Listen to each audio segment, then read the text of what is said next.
Hello and welcome back to A Safe Space with Grace. Welcome to the podcast and I am so glad you're here. New setup, do we love? I didn't used to film my podcasts, but I thought 2025 we are upping the podcast and I want to film it because I also want to upload it to my YouTube. And we got a new camera, a new mic. 2025 is the year of the pod. I don't know how long this episode's going to be. Obviously, I took about a 2-week break from the podcast just because I, did so much content in November so that I could enjoy Australia without having to worry about editing, scheduling, posting. I love it, but it is stressful. And also, just because I think it's so important sometimes to give that break to get new creativity. And I felt like I was sort of rushing it, trying to get it done week to week. But we are back. And today I'm just going to be talking sort of life update, Australia, just a chatty episode because sometimes I think it's so good to just have a chat and it to feel like a FaceTime. I love it. This morning I was actually meant to go to London to meet with my management, but the train got cancelled. I don't know if it's because of the snow. It's still really snowy here. I feel like recently I've just been the new year stress of where everything goes quick and there's so much to do and everybody's like goal setting, vision boards, everything. It has proper got me stressed. I don't know what it is, but I just feel overwhelmed. I'm in chronic overwhelm at the minute. But that is why I'm taking steps to really just give myself the time to chill, give myself the time to relax, because the first few days, if I looked at my journal from the first few days of 2025, I was so overwhelmed. I was so stressed. And I don't know if that's because I drank alcohol for the first time in 5 months maybe on New Year's. And I didn't have a lot. I didn't go crazy, but just a few Prosecco's, just joining in with having Prosecco's with my family. But it triggered me. It triggered me so much into this anxious. I forgot how anxious alcohol makes me. So yeah, I just felt so anxious the first few days of January because the hangover was hangovering, and I don't know, I feel like my body's just completely shut alcohol out. But yeah, the first few days I was feeling overwhelmed. I was journaling a lot, but my anxiety was triggered. And I think that was the same for a lot of people. I put it on my story, just being like, look, this is how I'm feeling. Is anybody else feeling anxious because what is going on? And so many other people said the same. So I don't know I think it is just that time of year. But let's go back to Australia. December was insane. The trip of a lifetime. Australia Diaries are coming out on YouTube. My first episode was posted on Wednesday, and it was just the most incredible trip I've ever been on, honestly. We started travelling on the 2nd of December and we got back on the 20th, but it was just every single day we was doing something. And I don't know if that's what I'd change in the future. Me and my boyfriend definitely realised that the one thing that we didn't really enjoy about travelling was the fact that we was going one place 2 days, 2 days later another place, 2 days later another, it was just go. And although that was incredible to be able to see as many things as we did, we got overwhelmed, and there was a few days where we just wanted to chill, wanted to stay in Noosa. No, to be fair, Noosa we got quite a lot of time, but Airlie Beach maybe. There was something every day, and I think we were only there for 3 days. That was probably one of my favourite places we went to. So maybe longer there, and yeah, it was incredible. But maybe just spacing out the trip a little bit longer and staying in places for longer might have been a bit better for our brains. But yeah, so we started in Brisbane, went to Brisbane, it was incredible. Went to Brookie, which that is the best cookie I've ever had in my life.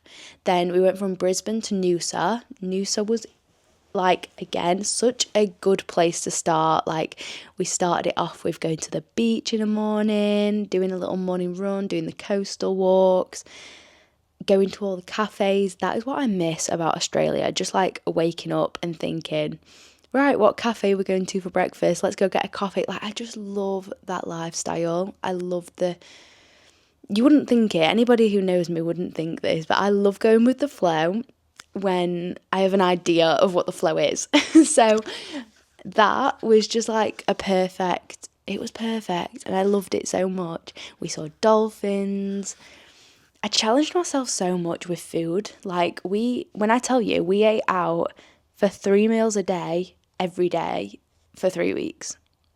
We didn't use the hostel kitchens because we was just moving constantly. So we couldn't like buy a loaf of bread. Like I think there was one day where my boyfriend's brother came to see us, and obviously because there was more people, we'd have used the food up. So we then ate food from a shop and there.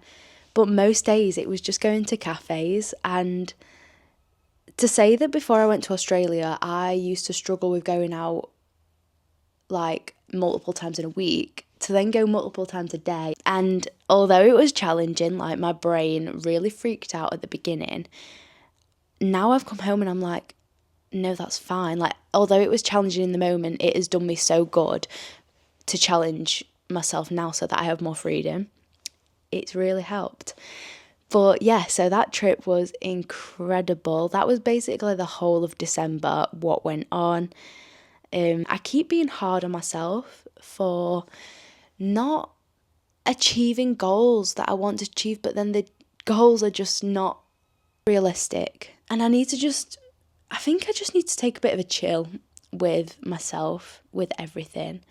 Because at the minute, I did not realise until I wrote it all down. So like, I always think of Anxiety Josh. He always talks about a stress jug and how you have a jug mentally and it fills up and fills up. And then once it's full, that is it. Anything, it might be big or small, but that'll overflow the stress jug. And at the minute, my stress jug feels like it is full because I've got 3 uni essays due in the next 2 weeks. I'm trying to get back into the routine of creating content, being on my pages, because that's another thing. When I was in Australia, the time difference meant that I could hardly actually reply to people and engage and everything like that. Like, I feel like it was incredible, but it also took me out of my routine a lot, which I think was needed. I think I needed that reset because it was needed. So getting back into that routine is another thing. Although it's so good, it is difficult to get back into a routine when you've come out of that routine. I always find it so stressful this time of year because I really do not deal well with change, and I think that change of the new year, and everybody seems to want to create a new version of themselves, and I used to fall into this trap. I don't anymore because I don't need to change, and that applies to everybody else. Like, yeah, you can make subtle habits to make your life more sustainable, and say for me the subtle changes will come from letting go of the eating disorder and moving to a life where I'm kinder to myself. Trying to change yourself, trying to change the way you look, the way you act. I think it's just knowing that you do not have to change yourself no matter what social media is saying at the minute. It's hard. I think it's a hard place to be online at the minute, and I really have been making those changes to really just be kinder to myself. Like, I've got this new app called, let me find it, Opal, I think that's what it's called. And it literally blocks out any apps you want to block out for a certain amount of times. So now, and I know you can do this on Apple, but this actually like has little like nice reminders and mental health quotes, and I love it. And it actually just blocks the app for you. So I have it blocked. I have all my social media blocked on my phone, so I can't go on it from 10:30 at night. I mean, I might bring that a bit forward because 9 o'clock onwards, really. I don't really want to be going on social media because I'm also reading a book called Digital Detox, and no, Dopamine Detox, and it talks so much about like social media and the effect it's having on our brain. I'm definitely going to do an episode on this because I'm finding it so interesting. It's like 9 o'clock onwards. I do not want to be, because recently I've really found that like when I'm scrolling, I get like, I don't know what it is. My chest feels tight, and it's all right in the day, because I feel like mentally I'm a bit stronger in the day. As it gets to night, I get tired. I'm just absorbing the content, not actually thinking about it. And so it gets to night and I'm looking at content and I'm like thinking, oh, well, my life doesn't look like that. Well, my editing isn't like that. My videos aren't doing as well as that. And I just really start comparing. So I've started really just blocking off and thinking, no, we're not doing that. I'm not. 9 o'clock onwards, I do not go on social media. And then there's also a block from 9 till 9 in the morning because I think, well, before 9 in the morning, all I'm doing is getting ready, having my breakfast, having my morning coffee.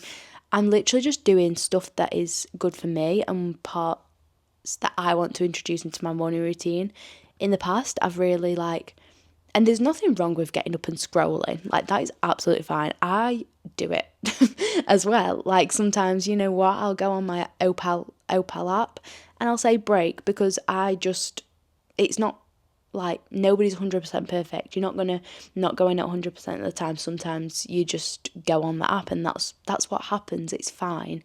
But it's about, I think for me, I always try and just do things that are really good for my mental health. I really prioritise things that are good for my mental health. And so let's say 80% of the time I'll wake up, well, before I would have got up, been scrolling on my phone, looking at other people's lives, got in the shower, played a podcast in the shower, got out, did some more scrolling in my towel, got ready, had breakfast, was scrolling on my phone. Like, I was just scrolling so much of my time before 9 o'clock in the morning, like 9 o'clock. And then for the rest of the day would be in and out of scrolling and just comparing myself. I don't want to start my day anymore comparing myself to other people. I want to start my day in a way that I want to and a way that makes me feel good.